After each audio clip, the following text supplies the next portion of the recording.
people, real stories, real recovery advice. People's pronouns and how to address them are important in their identity. Like, don't be Even if it's not a recovery, get to real stories, real recovery. I am Kat, and I'm on the road of recovery. My name is Josh Horn. I am 34 years old.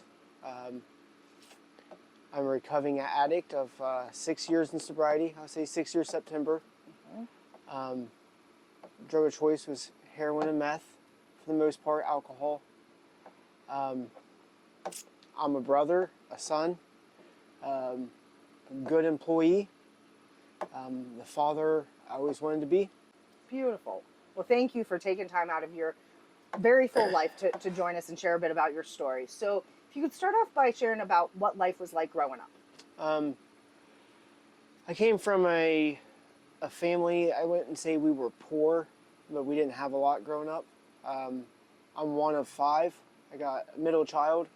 I've got an older brother, an older sister. I've got a younger brother, younger sister. My mom was full-time stay-at-home mom. My dad worked, and he worked a job that we had what we needed, nothing extra, nothing at all. So when did you start experimenting with alcohol or drugs? If you could talk about that. Alcohol and marijuana, I probably started picking up, I'd say probably 12, 13. Okay. About the time I started getting out of the house more often. I would say I stayed heavy on the marijuana and drinking for a while, and then probably about 14, 15, that was back when like the Oxycontin was a big thing, and I got into pain pills, and I never did pills for like the downer buzz of it. I felt like it gave me energy. So where everybody else, friends-wise, split right there, they went toward the heroin and I went toward meth. A boss of mine I used to work with, a mentor to me for years, he was on it and I was working with him. So then I'm saying maybe 18, 19 years old, started running around with him a lot with the meth scene, started to learn how to cook it. Got into that was a whole other animal on its own.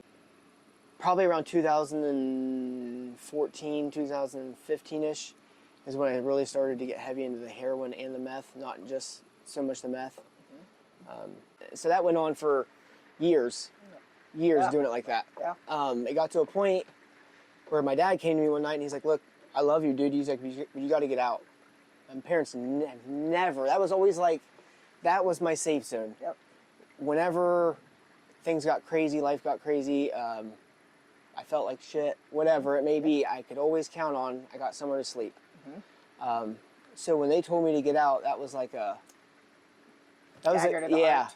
Yeah, and my dad straight told me, he's like, "I love you." He's like, "But we're just watching you kill yourself."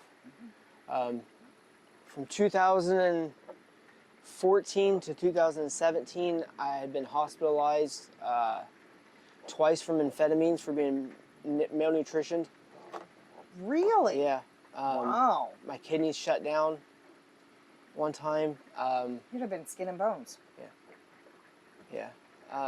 How was, because so much of with meth is the psychosis, you'd have week at a time and sleeping and then week at a time. So how was your mental health and cognitive health?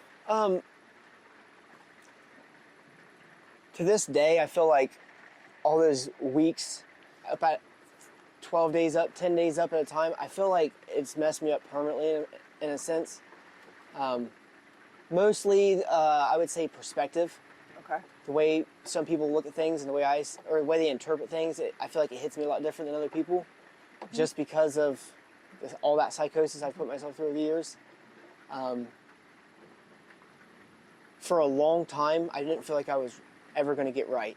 Does that make Yes, sense? Like it does. when I first got clean in 2018, I bet you I couldn't hold a conversation with people and feel normal about it for 2 years. Yeah. Thank you for sharing that, because that's honestly how lots of people feel. It takes that long to clear and to be able to get your confidence back, to be able to feel like you're able to trust yourself and whatnot. Yeah. So and that's so very true. So what occurs prior to you getting sober, and what's that kind of impetus for you making some changes? Making in your the life? push. Yeah. So I was at Speedway, and this is 1 o'clock in the morning. My fiance gives me a $50 bill. She says, "We go pay for my gas." I go into Speedway. I'm standing behind 2 or 3 people. The next thing I know, there's this guy on my back trying to beat me up, thinking I'm somebody else. True story. Had no idea who this guy was. So they had, I guess, a bunch of slushies. That was what they was buying. They're everywhere in this store. This guy's on my back. I'm trying to fling him off of me. And finally, he's got me in a chokehold. I finally, fling him over my shoulder. About that time, here come the cops walking in the door. They arrested me because I wouldn't leave when they told me to and got domestic violence. The other guy that attacked me, they have no idea who it was. He ran. As soon as the lady said, "Get out of the store," he ran. Never caught him, so I caught the charge on that. That happened on a Friday night. I go into jail. So I can't have my arraignment for 3 days till the following Monday. I got a really good friend of mine, somebody that's known me for a while, knows my parents, knows my family. And we're talking, and this is when he hits me with this conversation. He's like, "Hey, what are you doing in here? You got family that loves you.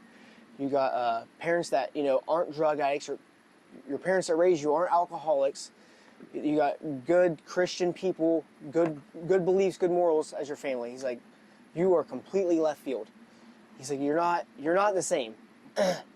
You're putting them through a lot, making them wonder where you're at, late hours of the night, not calling for 3 or 4 weeks at a time." It stresses him out. And he's like, "Then look at your girlfriend." He's like, "She picks you up, takes you wherever you want to go. She works a full-time job, gives you the money you want for your drugs." He's like, "She's taking care of you. I don't even know why she has you around." He's like, "And then you got your kids." He's like, "You're not doing nothing for them. You're a piece of shit, Dad." And he said it like that, And Yeah. and this is somebody a month ago I'm getting high with. You know what I mean? So it had equity with me. Yes. It had a lot of equity with me. So I get out of jail. I go to arraignment. This is the first time I've ever been tried to give it any program. Like, "Hey, we're looking through your rap sheet here. We're recognizing you got a drug issue." It's the first time it ever happened. So they put me in our county what's called drug court. That is, you're not supposed to work at all. You are tested 2, 3, 4 times a week, complete random. I lived all the way outside of town, 20, 30 minutes. My mom and dad don't have the funds to run me. I know that sounds crazy. It's just a little gas money, but they don't have the funds to drive me back and forth. So now I'm trying to be sober. I'm trying to continue working to make money to get back and forth to my meetings. I had to do so many NAA meetings a week. I started getting into church. So back up some years, when I first started using, I have an older brother, my best friend, all the way through childhood. He's my best friend. I started using, he split, and him and his wife from high school started getting into church. I go to the Tree Church in Fairfield County now. She is a children's ministry director over there.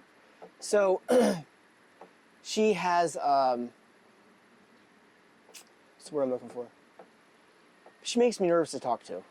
You know what I mean? So I started getting when I went downhill, me and my brother went this way. Her knowing that my brother had a drinking problem at one time. So she wanted everything in her power not for us to be together. Not because she hated me, because me and him got together, and it was a downfall for us both. Yeah. So that's just set the scene. So I started getting sober and reached out to my brother. Not for not for anything in particular. Just I have this piece of me missing. I want it back. Yes. You know what I mean? So I started trying to slowly mend that. And I did. He kept asking me, "Hey, come to church, man. Come to church. Come to church." And every time we had a conversation, whether it was good, bad, work, life, whatever, it always came back around. "Come to church. Come see me at church." So I took him up on it. I started attending the Tree Church. And I feel like there were some people and some groups I went through not more Bible studies and stuff like not so much like addiction or anything like that. People wanted to hear who I was. People wanted to know what I've come from. And so then I started to open up about my testimony. I feel like God's brought me where I'm at. I know that God's brought me where I'm at. This is how I feel. A guy I worked for before, a guy named Brian Mosley, Pine Valley Construction.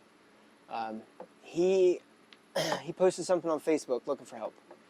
So granted, this guy's already fired me 3 different times. It's legit. So first thing he asked, he's like, "Are you clean?" I said, "Yeah." I said, "I got 2 months sober. 100% no alcohol, no drugs, no weed, no Suboxone, no nothing. Cold turkey." He said, "How are you feeling?" I said, "Well, my energy's slowly coming back." I said, "But that's been the biggest downfall." "Do you have a license?" "No license." Okay. He's like, "Well, what are you making now?" And now this guy knows that, like, I'm a very good worker. And I don't say that conceitedly. I'm saying that because he's done hired me back 2 other times before this. Right. So he says, "Listen, I really need the help. I'm taking a chance on you." He's like, "So I've never stolen anything, or like I said, I wasn't that guy."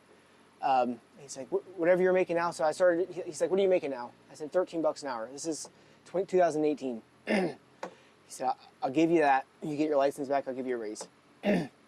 So I start going to work every day. And when I say how refocusing your life and your energy towards something, Yes. this is where this begins. This is where this fire gets started. So Brian, that's who I currently work for now. I am 6 years later still there. Awesome. I went through and had to pay off $12,000 between 3 different counties to get my license back. Wow. That's quite a bit for, yeah. Yeah, so So how long did it take you? less than a year. Wow, that's impressive. Less than a year. So I had to come up with like it was either 6,000 or 8,000, completely paid 6,000 to 8,000, and then they let me do the payments on the rest of it. So from 2012 to 2018, I never paid a lick of child support. So this year, I just paid my last bit off, $22,000. Wow. My boss helped me with my credit score. I had absolutely nothing. Had so much wrong. $9,000, I think. I had medical bills from overdosing and all this other stuff you don't care about. Right. Who needs a credit score? Right. So I got my license back. I've donated my time. I've done roofs on people's houses, windows, air conditioning units for elderly, insulation, like really crappy jobs that like. Yeah. But I've done it for free, and I'm not boasting about that for myself. Anybody that would happen to have a chance or opportunity to do something like that, I would highly recommend it. For me personally, it's because I feel like I've taken so much from society. Not so much just like bringing people that maybe wasn't getting high and putting them in a very bad spot, or maybe choosing not to help when I should have been. You know what I mean? So for me personally, I get a lot of enjoyment. I get a lot of satisfaction from helping other people. That's all it comes down to. Yeah. So anybody listening, I would recommend that if you could have a chance to help anybody, that to me that's been a huge help. For sure. That and that message is, so there's things that you can do, whether physically somebody can't do it or they just don't have the know-how to do it. I mean, when you arrived, we have a generator that's not working. So being able to help somebody that that it's the right thing to do, and you can, it's amazing how much of a difference you can make in somebody's life. And that service part of it, we talk about it in recovery, they talk about it at church. It's the goodness of the world that makes it worthwhile living here. So that's awesome, and it's great that you found that place that you can, where you feel confident, you know how to do those things and make such a big difference in people's lives. That's I say it jokingly, but like I used to be a hopeless dope fiend. Now I'm a dopeless hope fiend. Okay, so final question. Well, before I get the final question, is there anything that we missed that you would like to talk about?